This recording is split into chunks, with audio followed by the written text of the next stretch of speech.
I have never been more excited for something since I think Across the Spider-Verse, and I might be more excited for this because I waited every day.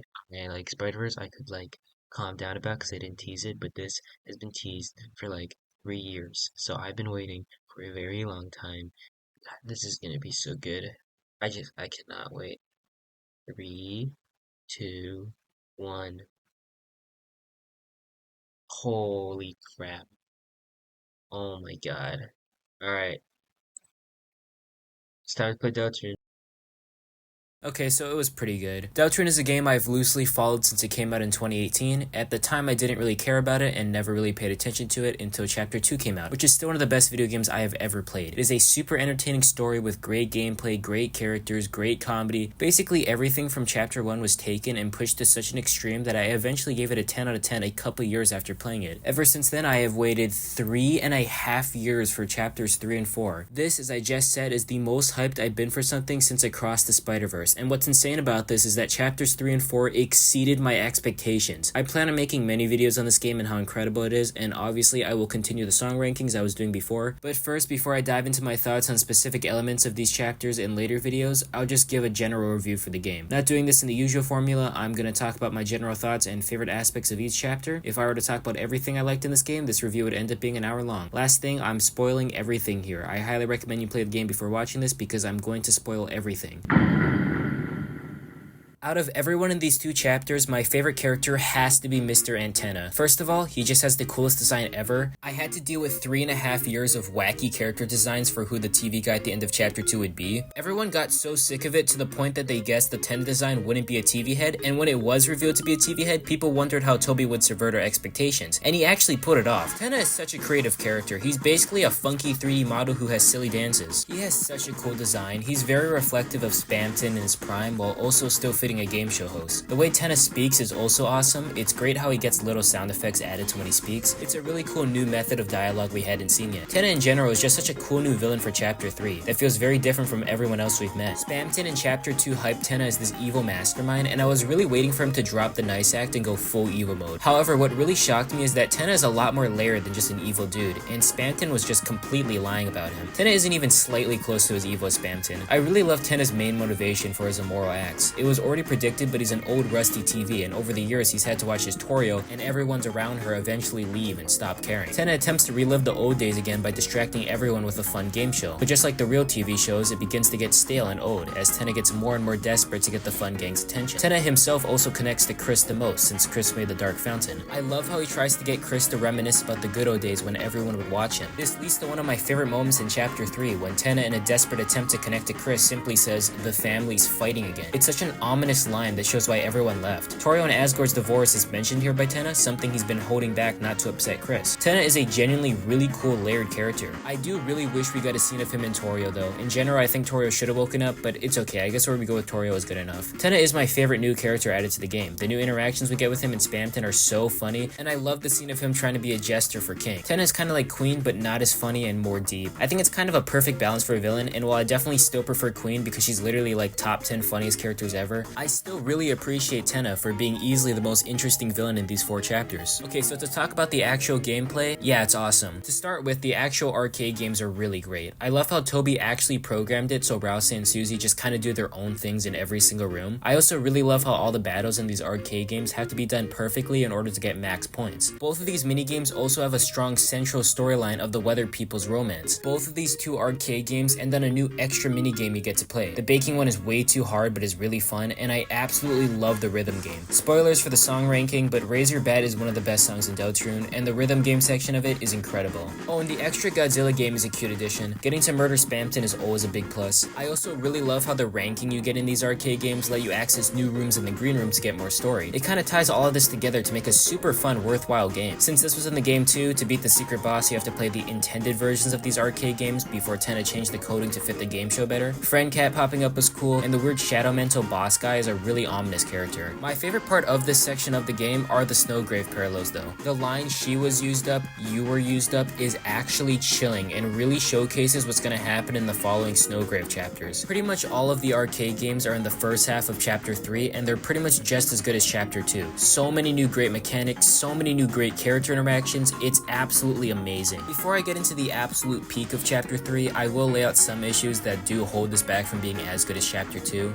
After the extremely strong first half, we explore the TV world, the main section of chapter 3. I just don't find this section of the game to be anywhere near as cool to explore than areas in chapter 2, 4, and honestly 1. It does go for a while and was the only real time in these two chapters that I felt a little uninterested. That being said, the actual ending for chapter 3 is still one of the best moments in Deltarune. Before I played chapter 4, it actually was my favorite moment in the entire game. So first off, the Tenna fight is really good. I don't think it's anything crazy, but I just thought I'd mention it. It was a cool way to end off the chapter. Anyways, what follows this fight is what really blew my and pretty much everyone else's mind. After Tenna is about to give Utorio, a certain someone kills Tenna in one shot, instantly killing him. As the camera pans, we see a mysterious character try to steal Utorio before screaming and engaging in a fight with the Fun Gang. When the fight begins, the text "The Roaring Knight" appears. Pretty much everyone expected the Roaring Knight to be a character we wouldn't see until the very end, not a villain that would pop up this fast. Using this crazy twist in mind, pretty much no one saw this coming, especially me. I guarantee you can watch so many reactions to this twist and most people only put together who this is when the text "The Roaring Knight" appears pops up. It's so ominous and hard. The game literally plays into no one expecting the knight to appear by very slowly building up what this thing even is, just for that absolute gut punch with one of the most intense songs playing in the entire game. The actual Roaring Knight boss fight rules, but that doesn't really matter, so I'll just talk about the normal route where you lose to it. After that massive twist, we get a twist on a twist with Undyne popping up to stop the knight. A lot of people saw this coming, but seeing her design was really cool. After it all, we chase the knight back into the real world. After a twist on a twist, we get another twist with the shelter finally getting thrown into the story. Seeing the Deltarune drop was crazy, and the slow opening of the door before getting thrown into the credits was wild. It's totally fair Toby wanted to do the two chapters at once, because ending it here would make people so mad, especially since chapter 4 doesn't really explain what happened here. It can be inferred Chris went down here off screen, or Chris closed the door to find Susie. I guess we'll find out later.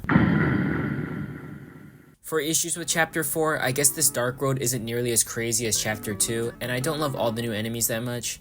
That's kind of it. Okay, here's a slightly different take. Rousey and Susie are the two best characters in Deltarune now. Okay, that's not really controversial, but still fight me. Chapter 3 touches on the relationship a bit, like Rousey not being real, but chapter 4 is where stuff gets serious. We get a ton of stuff for Susie. She explains a lot of her backstory to Chris and her struggles with never making real friends. Her real arc here though is her relationship with Gerson, which is one of my favorite parts of this chapter. Gerson seeing Susie how he saw Undyne is absolutely beautiful. We all knew it was gonna happen, but having Gerson be a major part of Susie's relationship with healing magic was very interesting and strong. More Susie and Noelle is great. I'm really glad we got more of this in this chapter. In general, Susie gets to be way more gay. Her chasing after the prophecy after love gets mentioned, or her really wanting to see the questionable comics that Azrael owns are both really funny. Rousey is also amazing. We finally got confirmation that he is in fact not evil. Instead, he's a character cursed with too much knowledge of what's going to happen in the future and does everything in his power to stop Susie and Chris from finding out about it. It really fits in with his character. He sees himself as a lesser being since he's a Darkner and tries his best to shield the Lightners from pain, hurting himself so no one else hurts. His arc of being his own self and trying to keep up appearances while slowly cracking under pressure is so interesting. While it seems like a bad thing, these moments for Rousey's arc is what makes him a real person. Anyways, the setup for these two characters explodes when the two of them intersect. Susie develops this strong bond with Gerson, so she's unable to understand that trying to reshape him will turn him into a mindless husk. Rousey never explains this and is forced to kill Gerson. Susie lashing out at Rousey hits so hard. It's a really powerful moment to see Susie this mad, and it's justified on both angles. Rousey is this miserable character who tries to take the pain because he feels it's his purpose. These 3 chapters of fake appearances start breaking during this chapter. These 2 characters are the best in the whole game. I think Chris and Noelle are pretty close though, but these 2 are my current favorites. I think with more time they could both be some of my favorite characters of all time, if they're not already. Okay, so the second half of chapter 4 is actual perfection, and I'll go through my general thoughts throughout it. It pretty much begins once Susie makes the second Dark Road. The second Dark Road itself is a lot better than the first in my opinion. I miss Gerson, but the added angle of new Darkners looking at the first Darkners as ancestors is a really cool touch. The climbing section here is a great moment for Susie. We get the Gerson fight, Susie lashing out at Rousey, all extremely powerful moments. Anyways, as we keep going, the Fun Gang climb up to face the knight in an incredible scene. The 3 of them climbing, all tanking bullets for each other as a fully realized team is beautiful, and the music for it fits so well. Not to mention our soul being a clear angel that creates the light. After we get to the knight, they pull a crazy stunt and create a Dark Road inside a Dark Road. We get a shot mirroring the logo for Deltarune, which is jaw-dropping. Then we get an insane actual cutscene for the Titan fight, which is one of the best boss fights in the whole game and easily has the best atmosphere in anything so far. It's my second favorite boss because I'm gonna be so for real, I still think the best fight in the whole game is still Giga Queen. Anyways, Gerson helping everyone take down the Titan is crazy, Dual Buster is an insane moment, and Susie dunking on Chris is so funny and the last real silly part of this chapter. After this insane stretch of crazy quality, you think it would be over after the Titan dies, but DELTARUNE hits you again with another insane twist. In this happy moment, Susie accidentally reads the final moments of the prophecy before smashing it, us never getting to see how DELTARUNE is gonna end. Ralsei breaking down into apologies is heartbreaking. Despite everything, he still believes this is his fault. What hits even harder is the fact that Susie comforts and assures Ralsei that everything will be fine. It's such a perfect moment for both of them, since Susie in a way forgives Ralsei and now understands why he hid the truth from her. Again, we really establish how close these two are at this point. Afterwards, Susie leaves the room and we see that Ralsei still hasn't changed. In what is the best moment in the entire game, Ralsei looks Chris dead in the eyes and said that he's happy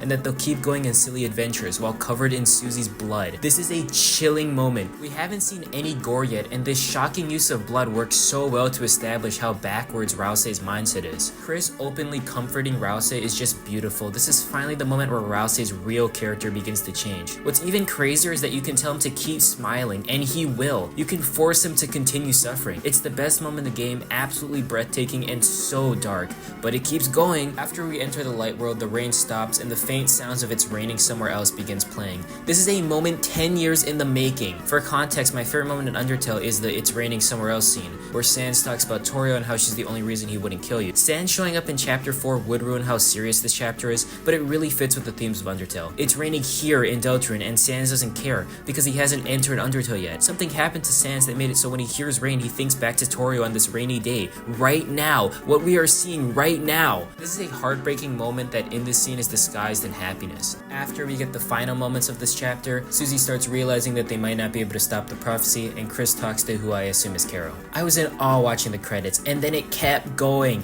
Gaster finally starts talking to the player again before saying, "My DELTARUNE," finally giving us the confirmation of who's really pulling the strings of this game. Gaster has been a mysterious guy up until this point, but him just flat out saying DELTARUNE has to be the most insane thing ever, and a close second for best moment so far in this game. It's the fact it doesn't put spaces for DELTARUNE, showing he's not talking about the prophecy in the game, he's talking about the actual video game you're playing. I actually got crazy goosebumps during this moment, and the actual music fits so perfectly. And then it keeps going! The new Legend rendition with chapter 4 colors is crazy. I actually stood up here, I was shaken. And then it keeps going! We get a chapter 5 release date in 1 year, only 1 year. This is actual unimaginable peak and the best experience I've ever had playing a video game. This is just one of the craziest streaks of scene after scene, banger after banger, god damn!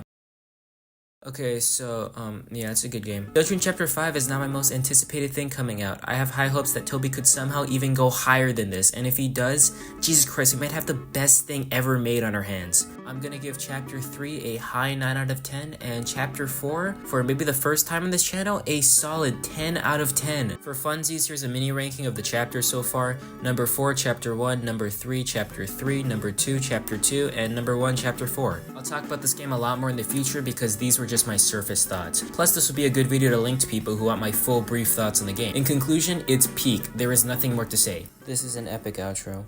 Oh, like I promised, here's your reward. Open your hands up, son. That's a little version of me. Riz, I want you to have it. I don't really want this.